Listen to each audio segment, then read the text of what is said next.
चले बंधु, आप सभी का वेलकम है अगेन से फिर से आपके अपने प्यारे से परिवार इंग्लिश विद पुष्पेंद्र सर में। और आइए बात करते हैं हम लोग वन वर्ड सब्स्टिट्यूशन के कुछ वर्ड्स जो स्टार्टिंग वाले रिमेनिंग थे उनके बारे में बात करेंगे डियर। और बीच के थोड़ा सा ऑर्डर चेंज हो गया है इस बीच में, तो आप उसके लिए फ़िलहाल पैनिक ना करें। तो वो सारे वर्ड्स मैं स्टार्टिंग वाले जो मिसिंग है वो सभी मैं कवर करा दे रहा हूँ। आइए फिर स्टार्ट करते हैं विदाउट डिले। पहला वर्ड है, this is your first word, that is Panacea. Panacea means होता है रामबाण औषधि, है ना। और पैनेसिया का मीनिंग क्या होता है? इसका मीनिंग होता है रामबाण औषधि। रामबाण औषधि का मतलब आप जानते हैं, ठीक है। एक ऐसी मेडिसिन जो सभी तरीके के रोगों में काम आती है, दैट इज कॉल्ड पैनेसिया। उसको हम पैनेसिया बोलते हैं, ठीक है। तो इसको याद करने का सिंपल सा तरीका है कि पैन से याद कर लो। पैन मतलब क्या होता है? ऑल। पैन का मीनिंग क्या होता है? इसका मीनिंग होता है ऑल। पैन का मीनिंग क्या होता है? ऑल होता है। तो जो सभी रोगों में काम आए उसको पैनेशिया बोलते हैं। अब medicine which cures all type of disease, देखो जहाँ जहाँ पर पैन लगाओगे वहाँ वहाँ पर उसका मीनिंग ऑल से होगा। जैसे अगर आप लिखते हो पैन इंडिया, तो पैन इंडिया का मीनिंग क्या हो जाएगा? All over the India. Pan India का मतलब क्या हो जाएगा? ऑल ओवर द इंडिया, है ना। अब जैसे इसी से वर्ड बनते हैं, पहले इसको समझ लेते हैं पैनेशिया को, फिर आगे बात करते हैं। जैसे कहा था, मैंने कहा ये जो सेशंस हैं आपके वन वर्ड सब्स्टिट्यूशन के, जो ऑलरेडी हम लोग ब्लैक बुक से सॉल्व कर रहे हैं इन सेशन को, तो इनके पीछे केवल ये सारे के सारे सेशन जो हैं ये आपके लिए पैनेशिया साबित हो रहे हैं, ठीक है। आपको कुछ करने की ज़रूरत नहीं वन वर्ड सब्स्टिट्यूशन में, केवल इन सेशंस को कवर कर लीजिए, आपके सारे one word substitution question correct होने लग जाएंगे, ठीक है। तो चलिए बात करते हैं। अब जैसे पैन से आपने कहीं पर लिखा है पैंडेमिक, पैंडेमिक, तो पैंडेमिक आप जानते हो, पैन मतलब ऑल। एक ऐसी, देखो डेम मतलब होता है पीपल, जो सभी जगह लोगों में फैल जाए, वो क्या है? पैंडेमिक है। मतलब एक डिजीज जो all over the world cover करे, है ना, उसको बोलते हैं क्या? पैंडेमिक। और इसी से रिलेटेड वर्ड आता है आपका इंडेमिक, इंडेमिक, या पहले इपीडेमिक लिख लीजिए, इपीडेमिक। और एक आता है आपका इंडेमिक। ये तीन वर्ड आपके बेसिकली आते हैं, इंडेमिक। तो ये तीन वर्ड कौन कौन से होते हैं? पैंडेमिक, एपिडेमिक और इंडेमिक, ये तीन वर्ड है हमारे। तो पैंडेमिक का मीनिंग क्या होता है? ठीक है, एक ऐसी डिजीज जो all over the world cover करती है वो पैंडेमिक है। जो बड़े एरिया को कवर करे वो एपिडेमिक है, और जो एक छोटे से लोकल एरिया में हो फैले वो है इंडेमिक, है ना। तो ये ध्यान दीजिएगा। तो पैंडेमिक कहाँ फैलेगी? पहली बात, ये तीनों के तीनों क्या हैं? डिजीज है। डिजीज मतलब क्या है? डिजीज का मतलब बीमारियां, है ना। और अगर पूरे ऑल ओवर द वर्ल्ड फैल जाए, all over the world, all over the world, तो वो क्या हो जाएगी? वो हो जाएगी आपकी पैंडेमिक। लार्ज एरिया में फैले एक ऐसी डिजीज जो लार्ज एरिया को कवर करे, क्या हो जाएगी? एपिडेमिक। और जो लोकल एरिया को कवर करे, लोकल एरिया को कवर करे, वो क्या है? इंडेमिक है ना। आप रिलेट करके चीज़ें कर पाओगे तो बेहतर कर पाओगे। आइए आगे बात करते हैं। तो देखिए इसका स्टेटमेंट देख लीजिए। स्टेटमेंट किसका? पैंडेमिक का स्टेटमेंट है ये, सॉरी पैनेसिया का स्टेटमेंट है ये, PANACEA, पैनेसिया। तो आप medicine which cures all type of disease, एक ऐसी दवा जो सभी रोगों में काम आती है, वो क्या है? पैनेसिया है। Next, obsolete. ऑब्सोलीट का मतलब क्या होता है? अप्रचलित। अप्रचलित का मतलब होता है जो अब चलन में नहीं रहा, उसको बोलते हैं हम लोग ऑब्सोलीट। ऑब्सोलीट मीनिंग क्या होता है? अप्रचलित। अप्रचलित, जो चलन में नहीं है उसको बोलते हैं हम लोग ऑब्सोलीट, है ना। तो अब इसके बारे में बात करते हैं डियर, ज़रा ध्यान देना। तो ऑब्सोलीट का मतलब होता है क्या? Out of date. इसका मीनिंग क्या होता है? आउट ऑफ डेट, ठीक है। जैसे एक वर्ड आता है ऑब्सोलीट और एक वर्ड आता है ट्रेंडी। ट्रेंडी का मतलब क्या है? ट्रेंडी का मतलब है जो चलन में है, ठीक है, जो चलन में है उसको बोलते हैं ट्रेंडी। जो फैशन में है, इसका मतलब मीनिंग क्या कहोगे? In fashion, in fashion, in fashion, जो फैशन में है वो है ट्रेंडी, और जो फैशन में नहीं है वो कैसा है? ऑब्सोलीट है ना। जैसे इस समय जो एग्ज़ाम्स हो रहे हैं वो एग्ज़ाम्स कैसे हो रहे हैं? ऑनलाइन एग्ज़ाम होने लग रहे हैं। ऑफलाइन एग्ज़ाम लगभग कैसा हो रहा है? ऑब्सोलीट हो गया है ना। ऑब्सोलीट सा होता जा रहा है। बहुत ही rare and the rare exam हो रहे हैं जो ऑफलाइन एग्ज़ाम हो रहे हैं। तो आप ये कह सकते हो कि जो ऑफलाइन मोड है एग्ज़ाम का वो कैसा है, वो ऑब्सोलीट हो रहा है ना, अप्रचलित है, आउट ऑफ डेट है, आउट ऑफ फैशन है।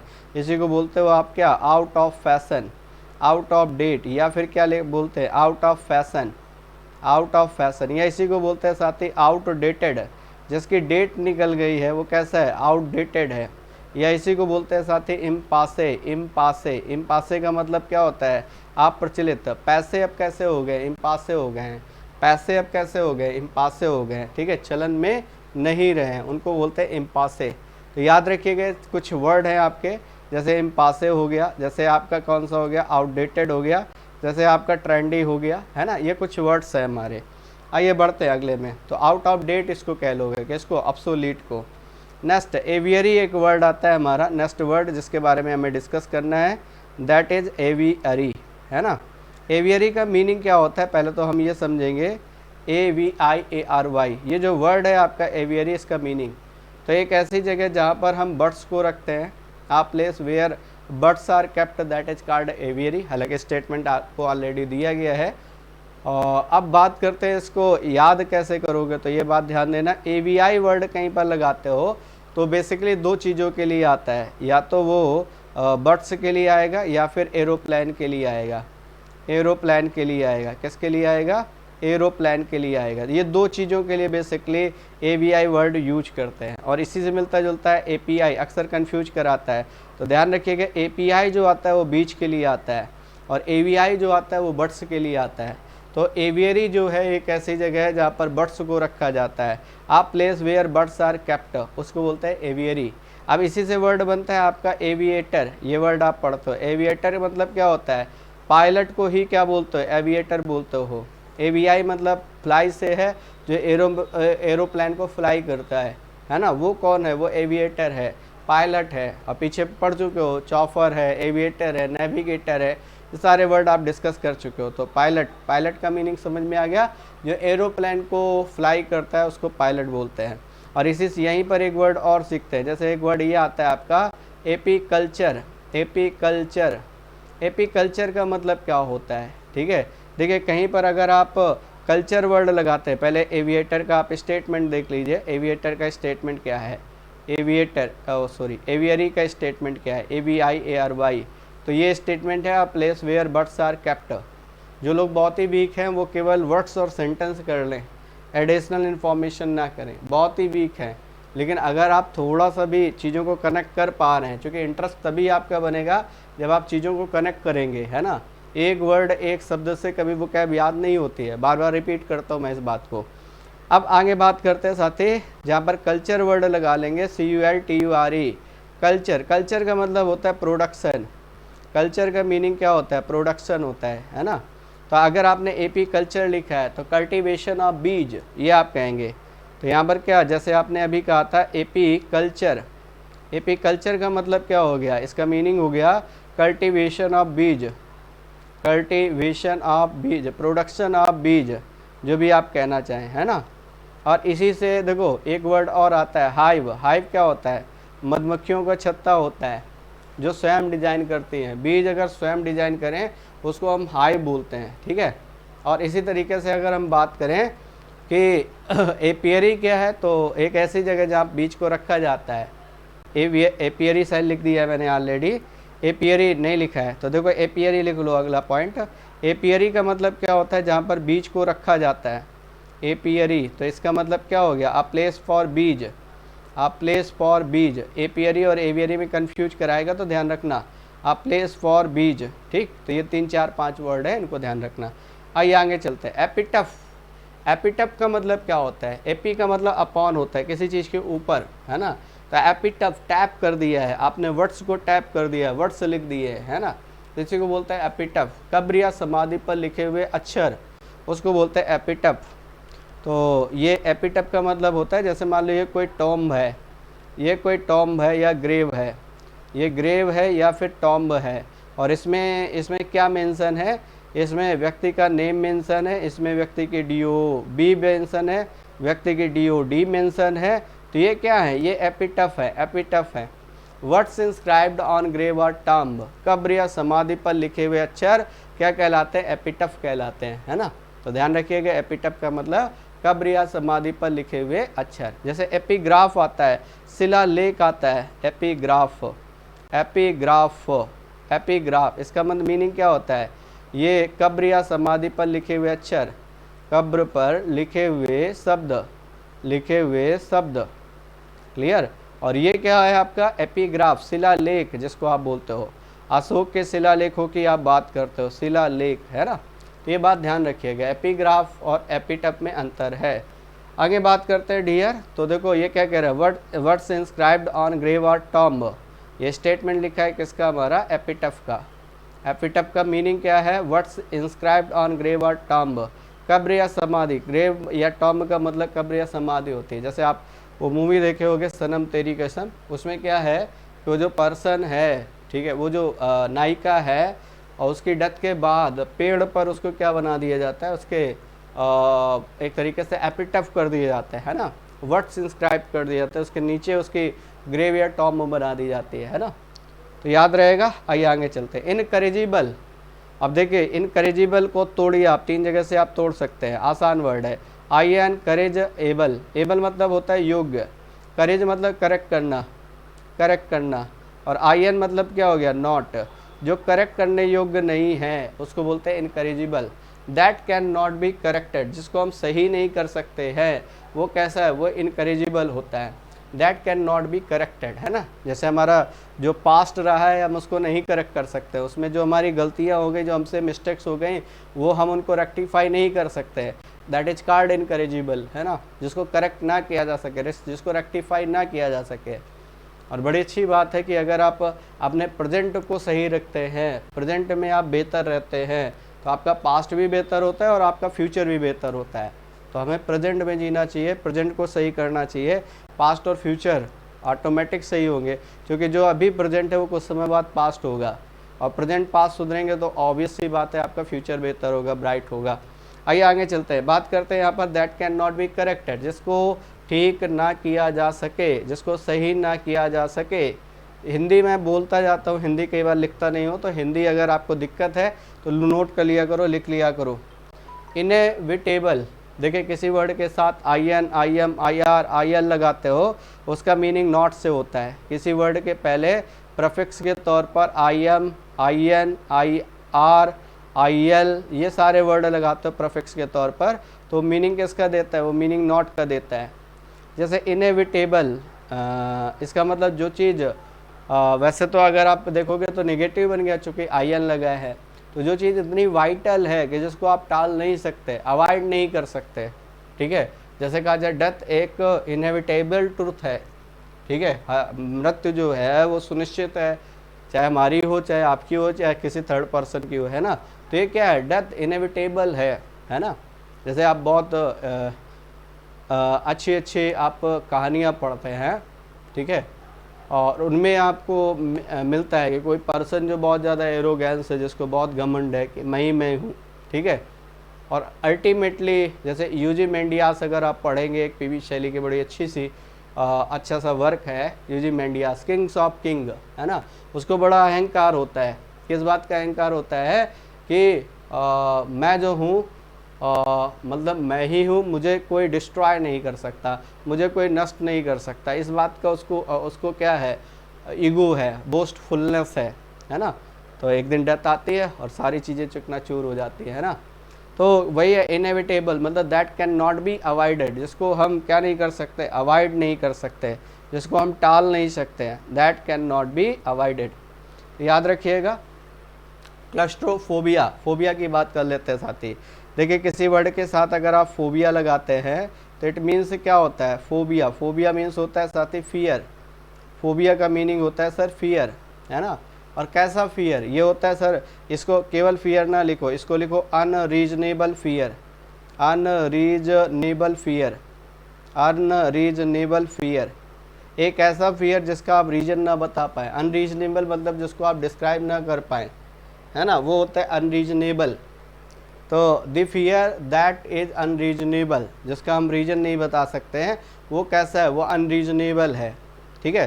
तो ये क्या है? देखो जैसे फियर के बारे में अगर बात करें, जैसे मान लो इस बात को समझो ऐसे कि मान लो किसी व्यक्ति को बहुत ज़्यादा हाइट से डर लगता है, दूसरे को नहीं लगता है, है ना। किसी व्यक्ति को वाटर से डर लगता है, किसी दूसरे को नहीं लगता है ना। किसी व्यक्ति को अंधेरे से डर लगता है, किसी को नहीं लगता है। तो आप जस्टिफाई नहीं कर सकते हैं, you can't give a reason for fear. तो जब आप फियर का रीजन ना दे पाएँ, उसको क्या बोलते हैं, वो होता है आपका, वो क्या है, वो फोबिया है। इसीलिए फोबिया में बहुत ज़्यादा कन्फ्यूजन होता है, ठीक है। तो इस बात को ऐसे ध्यान रखो, जिसका हम रीजन ना दे सके वो कैसा है, वो अनरीजनेबल है, उसी को फोबिया बोलते हैं। बाकी फियर के कुछ वर्ड याद रखना, जैसे AWE है, एव है, डोंट है, डोंट मतलब डर, फियर का मतलब डर होता है। Fright, FRIGHT, fright. जैसे एक वर्ड टेरर आता है, TERROR, टेरर मतलब डर होता है। जैसे हॉरर डर होता है, HORROR, हॉरर का मतलब डर होता है। ये सारे वर्ड हैं, awe, daunt, fear, fright, terror, horror, phobia, इन सभी का मतलब होता है भय, डर, आतंक, भय, डर, आतंक, भय, डर, आतंक, है ना। तो ये कहते हो। तो क्लस्ट्रोफोबिया किस तरीके का फोबिया है, किसी बंद स्थान से डर, किसी क्लोज्ड स्पेस से डर, उसको बोलते हैं क्लस्ट्रोफोबिया, है ना। आइए बात करते हैं dear, fear of closed space, fear of closed space, बंद स्थान से डर, उसको बोलते हैं क्लस्ट्रोफोबिया, है ना। बात क्लियर हो गई। अगले वाले पे आते हैं। अब इसी का अपोजिट होता है एगोराफोबिया, एगोराफोबिया ये आता है आपका, एगोराफोबिया। ये क्या होता है एगोराफोबिया, ये जस्ट इसका अपोजिट है, AGORAPHOBIA, fear of open space. आप ये बोलते हो फियर ऑफ ओपन स्पेस, किसी खुले स्थान से डर, उसको बोलते हैं agoraphobia. Fear of open space क्या कहलाता है, एगोराफोबिया। आइए बात करते हैं नेक्स्ट, इलेजिबल। इलेजिबल का मतलब क्या होता है, लेजिबल मतलब होता है दैट कैन बी रीड, जिसको आप पढ़ सकते हो। लेजिबल, एबल मतलब योग, लेजी राइट के लिए आता है, IL मतलब नॉट हो गया तो पूरा वर्ड बन गया। इलेजिबल मतलब that can not B read, कुछ लोग इतना गंदा लिखते हैं कि उसको पढ़ा नहीं जा सकता, डेसिफर नहीं किया जा सकता, ठीक है। तो इनडेसिफरेबल, अगर इसी वर्ड को अगर आप ऐसे लिखो, इनडेसिफरेबल, इनडेसिफरेबल, जिसको हम डेसिफर नहीं कर सकते, है ना, इसका मतलब जिसको हम अंडरस्टैंड नहीं कर सकते, वो है इनडेसिफरेबल, है ना। उसी तरीके इलेजिबल है आप पटनी, और ये जब IL वाले वर्ड लगाता है तो बहुत कंफ्यूज कराता है। जैसे इसी को लिखता है कई बार, इसे पूछ लेता है इलिटरेट क्या होता है, इलिटरेट इसका मतलब क्या होता है, अशिक्षित होता है, जो ना तो पढ़ सकता है और ना ही लिख सकता है, उसको क्या बोलते हैं, वो इलिटरेट है, अनपढ़ है, गवार है, कहते हो आप, हैं इलिटरेट। और यहीं पर बात करें लिटरेट, लिटरेट का मतलब कैसा होता है, शिक्षित, जो हाईली एजुकेटेड है उसको बोलते हैं। इसी के लिए एक ईडियम यूज करते हो, man of letters. A man of letters जो कैसा है, बहुत ही ज़्यादा पढ़ा लिखा व्यक्ति है, हाईली एजुकेटेड है, लिटरेरी पर्सन है, उसको बोलते हैं मैन ऑफ लेटर्स, विद्वान व्यक्ति, स्कॉलर है ना, आप ये कहते हो। तो होपफुली बात समझ में आ गई होगी। इलेजिबल मतलब अपठनीय होता है। स्टेटमेंट देख लीजिए, कह रहा है that can not B read, जिस चीज़ को हम क्या नहीं कर सकते, पढ़ नहीं सकते, है ना, समझ नहीं सकते, उसको बोलते हैं हम लोग इलेजिबल, है ना। आइए बात करते हैं नेक्स्ट, स्टोइक। ये बड़ा अच्छा सा टर्म है। स्टोइक का मीनिंग क्या होता है, तो स्टोइक मतलब होता है तटस्थ। पहले तो इसका मीनिंग समझ लो, स्टोइक का मीनिंग, इसका मीनिंग होता है तटस्थ। तटस्थ का मतलब जानते हो, तटस्थ का मतलब होता है उदासीन हो जाना, न्यूट्रल हो जाना, है ना। कहते हैं ना ज़िंदगी में दोनों चीज़ें आती हैं, सुख भी आता है और दुख भी आता है ना। व्यक्ति हमेशा वही स्टेबल रह पाता है जो दोनों में समान रूप से रिएक्ट करता है, दुख में बहुत ज़्यादा दुखी नहीं होता और सुख में बहुत ज़्यादा खुश नहीं होता है, वही व्यक्ति उस चीज़ को अच्छे से फेस कर पाता है। नहीं अदरवाइज जो व्यक्ति बहुत ज़्यादा दुखी होता है या बहुत ज़्यादा खुश होता है ना, दैट इज़ नॉट स्टोइक। और यही बात भगवान कृष्ण भी गीता में बताते हैं, ये व्यक्ति को कैसा होना चाहिए, स्टोइक होना चाहिए, है ना। ये हमारे लाइफ का सर्कल है, ये हमारे लाइफ का सर्कल है, कभी ऊपर जाएगा और कभी नीचे आएगा, है ना। ये नीचे वाले हमारे दुख है, ऊपर वाले हमारे सुख है ना। तो व्यक्ति को कैसा होना चाहिए, इस स्ट्रेट लाइन के तरीके होना चाहिए, दुख भी आ रहे हैं या सुख भी आ रहे हैं तो कोई फ़र्क नहीं पड़ रहा है, वो हमेशा स्टेबल है। One should be stoic in all types of circumstances, हर तरीके के परिस्थिति में व्यक्ति को कैसा होना चाहिए, एक समान होना चाहिए, है ना। अब कोई व्यक्ति आपकी लाइफ से चला गया तो आप बहुत ज़्यादा सेंटिमेंटल ना हो जाएं, ठीक है। कोई व्यक्ति आ गया तो बहुत ज़्यादा खुश ना हो जाएं, ठीक है, चला गया तो आप शोक मना रहे हैं, भाई लाइफ में आ गया तो आप बहुत खुश हैं, है। तो दोनों चीज़ें, तो इस केस में क्या होना चाहिए, व्यक्ति को इनडिफरेंट होना चाहिए। यही कारण है कि इसका सिनोनिमस आता है इनडिफरेंट। इनडिफरेंट, मैं फिर से लिख देता हूँ, एक वर्ड है आपका कौन सा, इनडिफरेंट। इनडिफरेंट का मतलब होता है उदासीन हो जाना। इनडिफरेंट का मतलब होता है उदासीन हो जाना। अब कोई चला गया, आपका दिल टूट गया, आप बड़ा सेंटिमेंटल हो गया, 4 दिन आप खाना नहीं खा रहे, घर वाले परेशान हैं, पता नहीं क्या हो गया है ना। तो इसका मतलब आप स्टोइक नहीं है ना। अरे चला गया, ठीक है, उससे अच्छा मिलेगा आपको। चलिए, तो ये हो गया इनडिफरेंट। इनडिफरेंट के साथ प्रीपोजिशन क्या लगाते हैं आप, टू लगाते हैं, है ना। इसके बाद बात करते हैं साथी, इनडिफरेंट हो गया और इसी को बोलते हैं अपैथेटिक। क्या बोलते हैं, अपैथेटिक। अपैथेटिक का मतलब भी क्या होता है, उदासीन होता है, न्यूट्रल होता है, उदासीन, न्यूट्रल, अनबायस्ड, है ना। चलिए, ये सारे वर्ड हो गए। तो one who is indifferent in pen और प्लेजर, जो सुख और दुख में एक समान रिएक्ट करता है, उसको स्टोइक बोलते हैं। One who is indifferent in pen और प्लेजर, स्टोइक। आइए बढ़ते हैं नेक्स्ट क्वेश्चन में, यूटोपिया। दरअसल ये जो वर्ड है, ये वर्ड इस तरीके का नहीं था पहले जब ये बना। पहले ये वर्ड कुछ ऐसे था, यूटोपिया की बात करें तो पहले साथी ये वर्ड जो था वो ये था, यूटोपिया था। यूटोपिया, EUTOPIA, ये इसकी स्पेलिंग हुआ करती थी। फिर वर्ड का डेवलपमेंट हुआ, अब ये वर्ड ये बन गया है UTOPIA, यूटोपिया, है ना। अब साथी एक बात समझिएगा, ठीक है, ये जो EU वर्ड है, अगर आप किसी वर्ड के साथ EU लगा देते हैं तो इसका मतलब होता है गुड, है ना। तो यूटोपिया का मतलब होता है राम राज्य। इन दोनों का मीनिंग सेम ही होता है, राम राज्य। राम राज्य जानते हो, राम राज्य का मतलब होता है जहाँ पर सब कुछ सही हो, सारे लोग स्वस्थ हो, किसी को कोई दुख दर्द तकलीफ ना हो, सभी समान हो, ऊंच नीच का भाव ना हो, ठीक है, इसको बोलते हैं यूटोपिया। जैसे गांधी जी ने क्या किए थे, यूटोपिया की संकल्पना की थी, राम राज्य की संकल्पना की थी कि इंडिया में राम राज्य हो, भारत में राम राज्य हो, यूटोपिया लाना चाहते थे, है ना। तो ये एक्चुअल में दरअसल ये इमेजिनरी है। अब ये देखो लिटरली पॉसिबल नहीं है। लिटरली क्यों नहीं पॉसिबल है, क्योंकि क्योंकि ऐसा रियल में पॉसिबल नहीं है कि सारे के सारे सुखी हों, किसी को कोई दुख दर्द ना हो, है ना, सभी के प्रति समानता का भाव हो, सभी में भाईचारा हो, लिटरली पॉसिबल नहीं है, इसलिए इसको इमेजिनरी नाम दे दिया गया। तो यूटोपिया का मतलब होता है इमेजिनरी। तो क्या लिखा है, देखिए स्टेटमेंट लिखा है, an imaginary place where everything is well. एक ऐसी जगह जहाँ पर सब कुछ बढ़िया है। अब चूँकि रियलिस्टिक प्लेस नहीं हो सकता, इसलिए इमेजिनरी प्लेस है। आइए बढ़ते हैं 11 में आते हैं, एकॉम्प्लिस। एकॉम्प्लिस का मतलब होता है साथी सह अपराधी। पहले तो इसका मीनिंग लिख लीजिए, इसका मीनिंग क्या आता है, इसका मीनिंग आता है सह अपराधी। सह अपराधी का मतलब होता है जो अपराध में साथ देने वाला व्यक्ति है, उसको हम सह अपराधी बोलते हैं। अ person who helps in crime, है ना, क्राइम में साथ दे, उसको बोलते हैं सह अपराधी, बुरे कामों में साथ दे, है ना।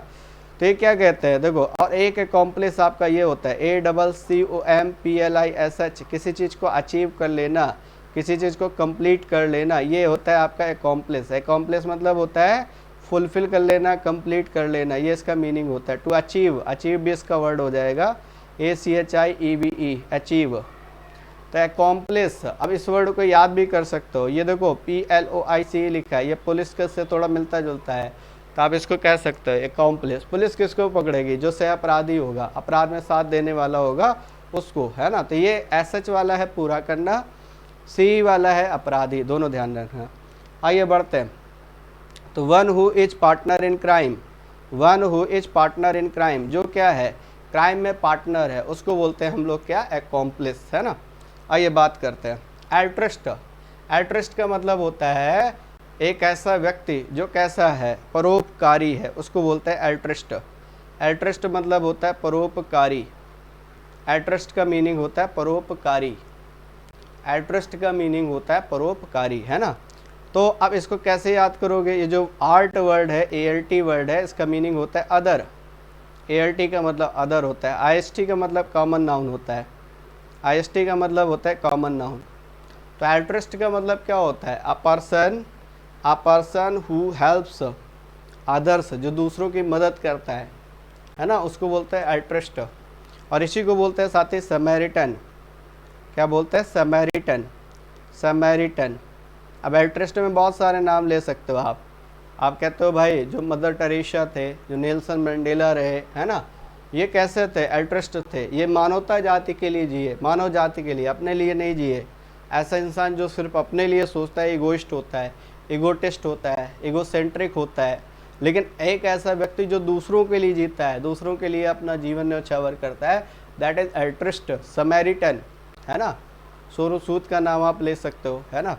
तो क्या है? समैरिटन मतलब होता है परोपकारी। समर में भी, इसको भी याद कर सकते हो आप, जो समर में भी लोगों की मदद करता है वो कैसा है? वो समैरिटन है। याद रखिएगा, समैरिटन मतलब लोगों का क्या करने वाला, लोगों के साथ न्याय करने वाला, न्याय नहीं, लोगों के साथ परोपकार करने वाला है। इसी को बोलते हैं फिलैंथ्रोपिस्ट। इसी को क्या बोलते हैं? फिलैंथ्रोपिस्ट। इसी को बोलते हैं फिलैंथ्रोपिस्ट, परोपकारी। इसी को बोलते हैं बेनेवलेंट, BENEVOLENT, बेनेवलेंट। तो ये 3 वर्ड हो गए, बेसिकली 4 वर्ड हो गए जो आपको एक साथ, चारों सिनोनिमस वर्ड हैं। अल्ट्रिस्ट है, समैरिटन है, फिलैंथ्रोपिस्ट है, बेनेवलेंट है। सभी का मतलब परोपकारी होता है, बस ये बात आपको याद रखनी है। तो अल्ट्रिस्ट का मीनिंग यहाँ पर है आपका वन हु हेल्प्स अदर्स, जो दूसरों की मदद करे उसको अल्ट्रिस्ट बोलते हैं। नेक्स्ट एम्बीडेक्स्ट्रस, अगला वर्ड आता है एम्बीडेक्स्ट्रस। एम्बीडेक्स्ट्रस का मीनिंग क्या होता है साथी? आइए बात करते हैं इसके बारे में। एम्बी का मीनिंग होता है बोथ, एम्बी का मीनिंग होता है बोथ, एम्बी का मीनिंग होता है बोथ। डेक्स्टर का मतलब होता है निपुण, DEXTER, डेक्स्टर का मतलब होता है वैसे राइट हैंड। और राइट हैंड से हमेशा व्यक्ति कैसा होता है? एडेप्ट होता है, एक्सकिल्ड होता है। तो एक ऐसा व्यक्ति जो दोनों हाथों से एक्सपर्ट है उसको बोलते हैं ambidextrous, one who can uses both hands equally well. जब आप 3 इडियट देखते हैं तो जो प्रोफेसर है वीरू शास्त्र बुद्धि, वो दोनों हाथों से लिख लेता है, तो वो कैसा है? एम्बीडेक्स्ट्रस है। A person who can write with both hands equally well. हम नाम ले सकते हैं डॉक्टर राजेंद्र प्रसाद का, हम नाम ले सकते हैं डॉक्टर भीमराव अंबेडकर जी का, है ना। तो ये कैसे हैं? ये एम्बीडेक्स्ट्रस हैं। तो याद रहेगा आपको। बाकी OUS लगाओगे तो एडजेक्टिव हो जाएगा। तो यहाँ पर क्या बन जाएगा? देखो यहाँ पर कुछ वर्ड भी मैं आपको बता देता हूँ। One who can use both hands equally well. अब बाकी देखो, आप कहीं पर लिखते हो एडेप्ट, कहीं पर लिखते हो आप स्किल्ड, एडेप्ट है, स्किल्ड है। आप लिखते हो प्रोफिशिएंट, प्रोफिशिएंट, प्रोफिशिएंट। आप लिखते हो स्किल्ड है, प्रोफिशिएंट है, डेक्स्टर है। ये सारे वर्ड है, इनका मतलब होता है किसी चीज़ में कुशल होना। प्रीपोजिशन हो आता है आपका कौन सा? इन। कंटेम्परी, कंटेम्परी एक वर्ड है, इसका मीनिंग क्या होता है? इसका मीनिंग होता है समकालीन, है ना। जैसे 2 पर्सन एक ही टाइम ड्यूरेशन में एक साथ रहे हों तो दोनों कैसे होंगे? समकालीन होंगे, है ना, एक दूसरे के कंटेम्परी होंगे। जैसे अकबर और बीरबल की आप कहानियाँ बहुत सुनते हैं, दोनों एक दूसरे के कंटेम्परी रहे, है ना। बीरबल जो थे वो अकबर के 9 रत्नों में से एक थे शायद, if I am not wrong, है ना। तो उसी टाइम ड्यूरेशन पर एडजस्ट किए जिस समय अकबर थे, है ना। तो कंटेम्परी, देखो इसको ऐसे कह सकते हो। कौन, कौन का मतलब होता है विथ, CON कहीं लगाते हैं तो इसका मतलब विथ होता है।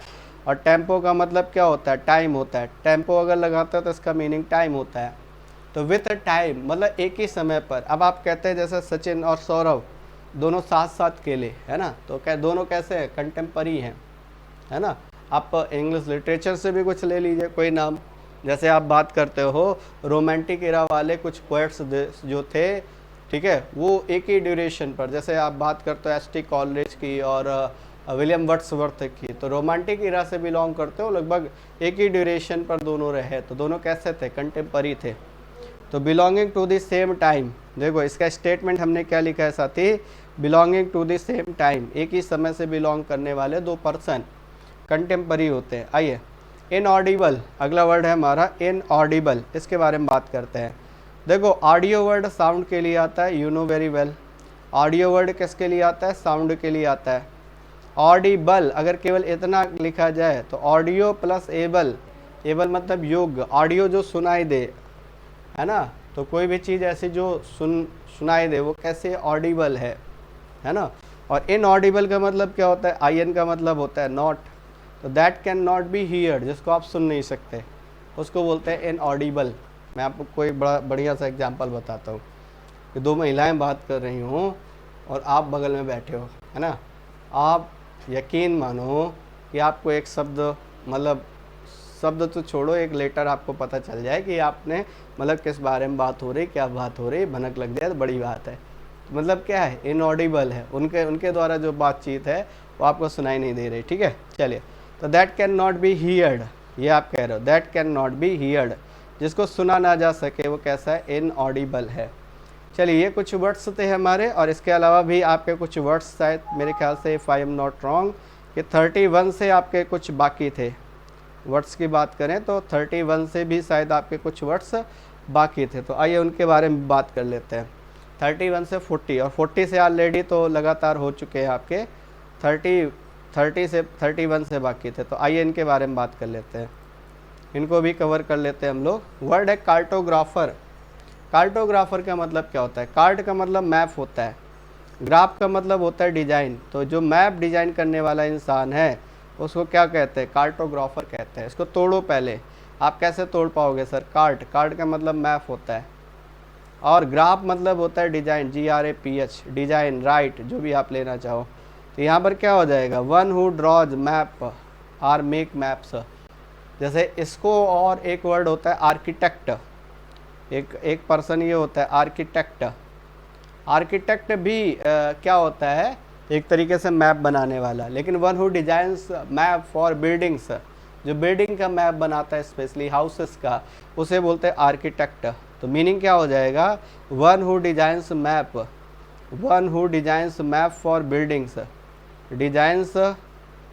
Designs map for buildings, maps for buildings, जो बिल्डिंग के लिए मैप बनाता है वो पर्सन क्या है, वो आपका आर्किटेक्ट है, आर्किटेक्ट है। आइए नेक्स्ट, क्रोनोलॉजी। जब आप हिस्ट्री पढ़ते हैं तो बिल्कुल क्रोनोलॉजिकल ऑर्डर में पढ़ते हैं कि भाई सबसे पहले बाबर आया, ठीक है, 1526 if I am not wrong, और उसके बाद हुमायूं आया, फिर हुमायूं का बेटा आया, बारी बारी से मुग़ल एम्पायर आते हैं, बारी बारी से इन सभी मुग़ल एम्पायर के बारे में आप पढ़ते हो। लास्ट में आप औरंगज़ेब के बारे में पढ़ते हो, औरंगज़ेब के बाद पूरा मुग़ल एम्पायर जो है वो ध्वस्त हो जाता है। फिर लास्ट जो शासक, मुग़ल शासक बचता है वो आपका बहादुर शाह जफ़र बचता है ना। तो ये आप पूरी कहानी पढ़ते हो, ये क्रोनोलॉजिकल ऑर्डर में है कि 1526 से स्टार्ट होता है मुग़ल एम्पायर और कहाँ तक चलता है वो पूरा आप एक क्रोनोलॉजिकल ऑर्डर में पढ़ते हो, है ना। तो ये क्या है, क्रोनोलॉजी मतलब घटनाओं का क्रमबद्ध व्यवस्थित जो वर्णन है उसको क्रोनोलॉजी बोलते हैं। तो क्या कह रहा है, कह रहा है एन अरेंजमेंट ऑफ, अब स्टेटमेंट पूरा पढ़िए, an arrangement of events or dates in order to their occurrence. किस ऑर्डर में घटनाएं हुई हैं उनका एक निश्चित ऑर्डर क्या कहलाता है, क्रोनोलॉजी कहलाता है। आइए साथी बात करते हैं कंस्टिलेशन, एक वर्ड ये आता है कंस्टिलेशन, ये होता है group of stars, group of stars, तारों का जो समूह होता है उसको हम क्या बोलते हैं, कंस्टिलेशन बोलते हैं। और इसी को क्या कहते हैं साथी, गैलेक्सी बोलते हैं, गैलेक्सी। गैलेक्सी का मतलब क्या होता है, a group of stars, a group of stars, a group of stars. Galaxy का मीनिंग होता है अ ग्रुप ऑफ स्टार्स, ठीक है। आइए, तो कह रहा है अ ग्रुप ऑफ स्टार्स, क्या कह रहा है, that forms a shape in the sky and has a name, है ना। तो ये क्या हो गया, कंस्टिलेशन हो गया, गैलेक्सी हो गया। गैलेक्सी वैसे होता है, गैलेक्सी का मतलब हमारे जो एक तरीके से सोलर सिस्टम है उसमें बहुत सारे प्लैनेट्स और सब प्लैनेट्स हैं, उन सब से मिलकर के हमारी गैलेक्सी बनती है। कंस्टिलेशन का मतलब होता है सप्तर्षि मंडल, तारों का एक समूह, है ना। आइए नेक्स्ट बात करते हैं अगले वाले पे, एक्सटेम्पोर, बड़ा प्यारा सा वर्ड है, इसके बारे में बात करते हैं। टेम्पो वर्ड से बना हुआ है, टेम्पो का मतलब होता है टाइम, टेम्पो का मतलब होता है टाइम, और EX का मतलब होता है आउट, EX का मीनिंग होता है आउट, है ना। तो जिसकी आपने समय पर तैयारी नहीं की है वो कैसा है, एक्सटेम्पोर है। जैसे आप किसी चीज़ के लिए किसी कंपटीशन में भाग लेते हैं, अब आप उसकी तैयारी नहीं की है आपने, है ना, तो दैट इज़ कॉल्ड एक्सटेम्पोर।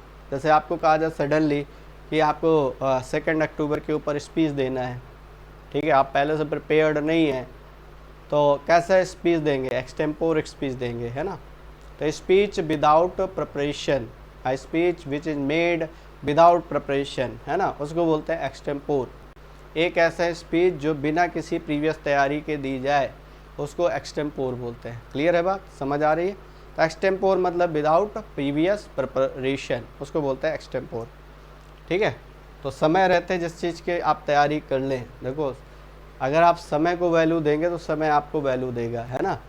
और आप अगर आपने समय को वैल्यू नहीं दी, समय रहते आपने सचेत नहीं हुए, ठीक है, तो समय ये बहुत बुरा असर करने वाला है। इसलिए रहते हैं समय रहते आप चेंज हो जाइए, जैसे समय बदले वैसे अपने आप को अडॉप्ट करिए। आइए बात करते हैं साथ ही, इसी को बोलते हैं ऑफ हैंड, इसी को बोलते हैं ऑफ हैंड। दूसरा जो वर्ड है आपका, इसको क्या बोलते हैं? ऑफ हैंड बोलते हैं, ऑफ हैंड। ऑफ हैंड एक वैसे एक इडियम है आपका, विदाउट प्रिपरेशन, है ना। और इसी को बोलते हैं इम्प्रॉम्प्टू, इम्प्रॉम्प्टू ये वर्ड आता है आपका, इम्प्रॉम्प्टू। तो यहाँ पर 3 वर्ड हैं आपको जो याद करने हैं, एक एक्सटेम्पोर है, एक आपका ऑफ हैंड है और एक आपका इम्प्रॉम्प्टू है। करा speech or a presentation made without previous preparation. तो एक ऐसा स्पीच या प्रेजेंटेशन जिसको प्रीवियस मतलब पहले से तैयार नहीं किया गया, उसको बोलते हैं एक्सटेम्पोर। नेक्स्ट हाइपोकॉन्ड्रियक, अगला वर्ड आता है। हाइपो मतलब होता है एक्सेसिव, हाइपो का मतलब होता है एक्सेसिव, एक्सेसिव का मतलब बहुत ज़्यादा होता है। क्रोन मतलब क्या होता है? टाइम। ठीक है, तो मतलब एक ऐसा व्यक्ति जो बहुत ज़्यादा ओवर थिंकिंग करता है, ख़ासतौर से अपने हेल्थ को लेकर के। ठीक है, उसको ज़रा से भी कोई चीज़ लगती है तो उसको ऐसा लगता है कहीं ऐसा तो नहीं मुझे ये डिजीज़ है ना। मतलब अननेसेसरली कई बार ये व्यक्ति थिंकिंग करता है, ओवर थिंकिंग करता है कि कहीं ये बीमार तो नहीं है, कहीं तो मतलब मेरे में इस तरीके के सिम्टम तो नहीं है। तो इस तरीके का पर्सन हाइपोकॉन्ड्रियक होता है।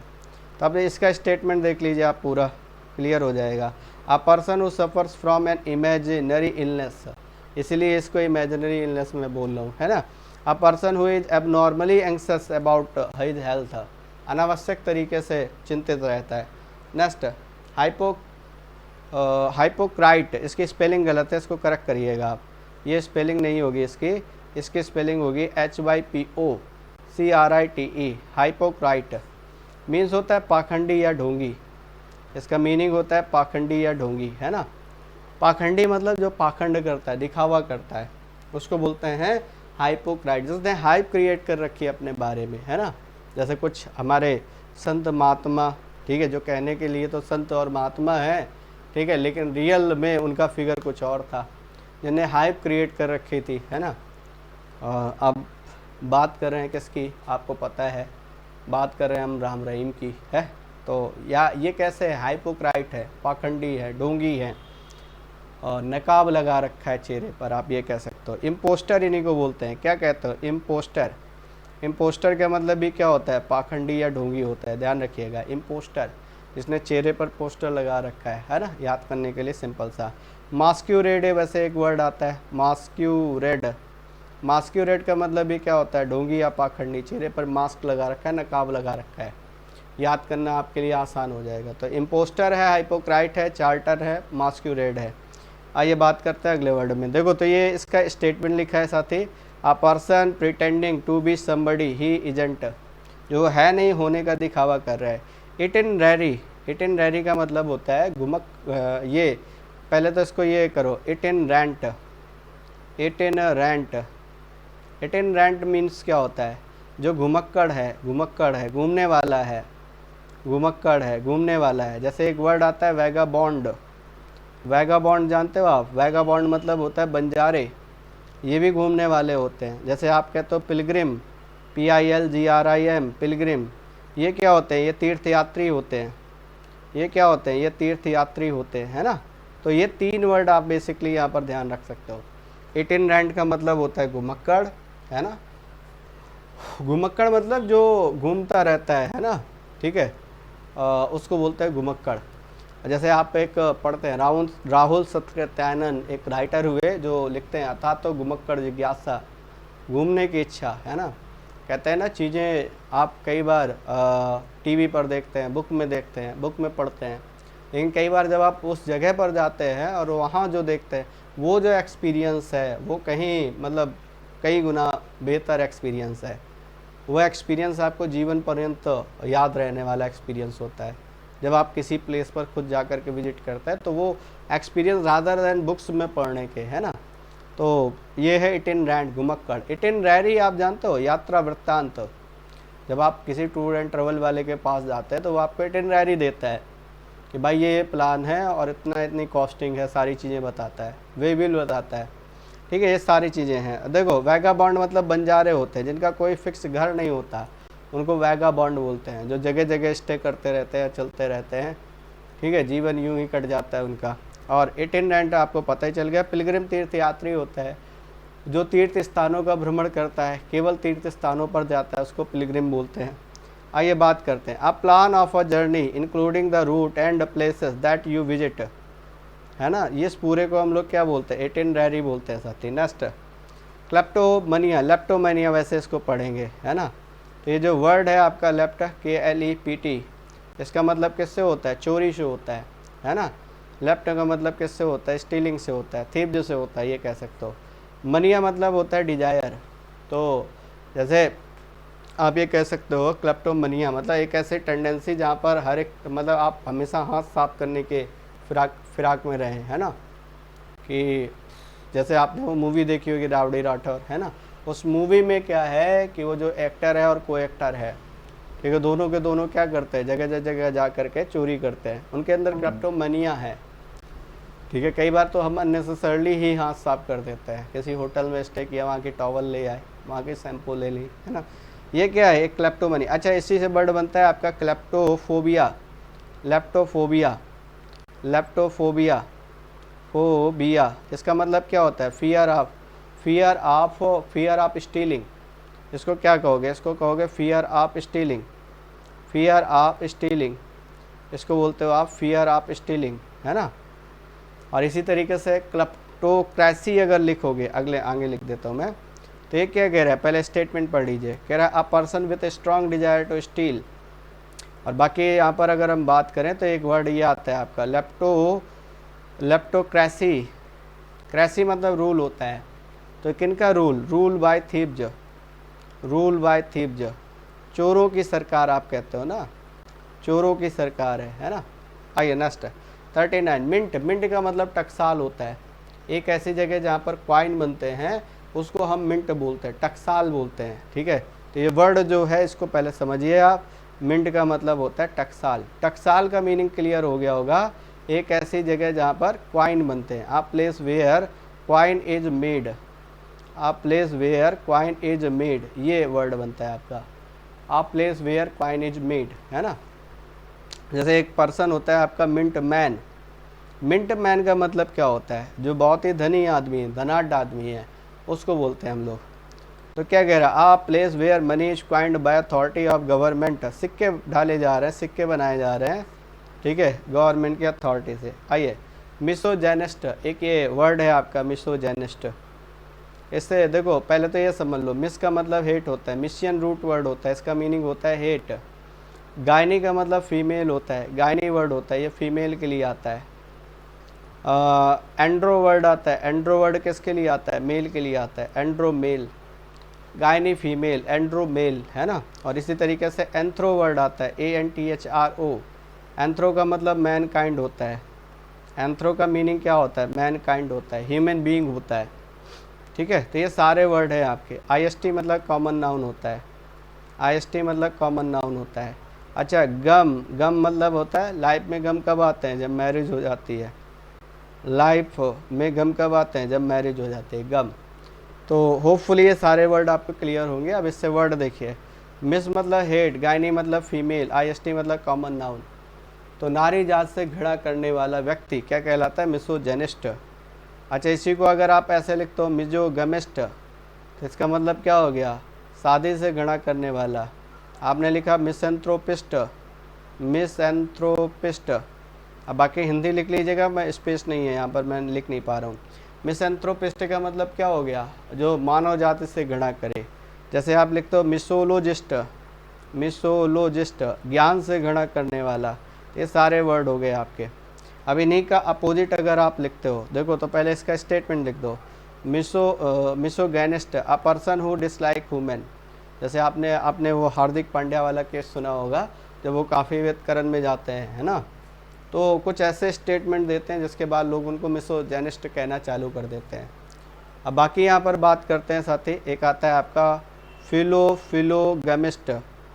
फिलोगेमिस्ट इसका मतलब क्या हो गया, फिल वर्ड जहाँ पर आप लगाते हो इसका मीनिंग लव होता है, बाकी सेम वर्ड होंगे, बस मिस की जगह फिल लगा होगा। तो फिलोगेमिस्ट लवर ऑफ मैरिज, अब आप लिख दो फिलोगेनिस्ट, इसका मीनिंग क्या हो गया, इसका मीनिंग हो गया लवर ऑफ फीमेल। आपने लिख लिया फिलंथ्रोपिस्ट, ये पीछे भी कराया भी था आपको, फिलंथ्रोपिस्ट इसका मतलब क्या हो गया, लवर ऑफ मैनकाइंड। ये सारे वर्ड हो गए आपके, ठीक है। तो ये तो आपके वर्ड्स थे, बीच में जो छूटे थे। अब इसके बाद हम लोग 75 या 80 तक लगभग पहुंच चुके हैं बाकी प्रीवियस सेशन में। तब आगे फिर से आपको अगेन वीडियो में फिर एक साथ मिलेंगे, हम आपसे फिर डिस्कशन करेंगे, फिर गुफ्तगू करेंगे। देखिए वीडियो ज़्यादा समय तक आपके पास अवेलेबल नहीं रहने वाले हैं, इसलिए विद इन टाइम इनको आप कंप्लीट कर लें, ठीक है। और फिर मिसिंग होंगे तो फिर आप परेशान होंगे, और अगर आप नोट्स बना करके कर रहे हैं तो वेल गुड, बहुत अच्छी बात है, आप बेहतर कर रहे हैं ना, तो वर्ड्स आपको और बेहतर क्लियर होंगे। और सेशंस को मैं बार बार कहता हूँ, 2 बार 3 बार आप सुन लो, आपको वर्ड्स ऑटोमेटिक क्लियर हो जाएंगे, ठीक है। चलिए, thanks for attending this valuable session guys, ठीक है। आपकी कोई क्वेरी हो तो आप क्वेरी कर सकते हैं, पूछ सकते हैं, कोई डाउट है तो आप बाकी चैनल ज़रूर ज्वाइन कर लीजिए, Telegram channel English with Pushpen sir के नाम से है। तो आपको जो वीडियोज़ हैं अगर नोटिफिकेशन नहीं आएगा तो आपको वहाँ पर मिल जाएगा। Thanks for attending this valuable session, thank you guys, जय हिंद।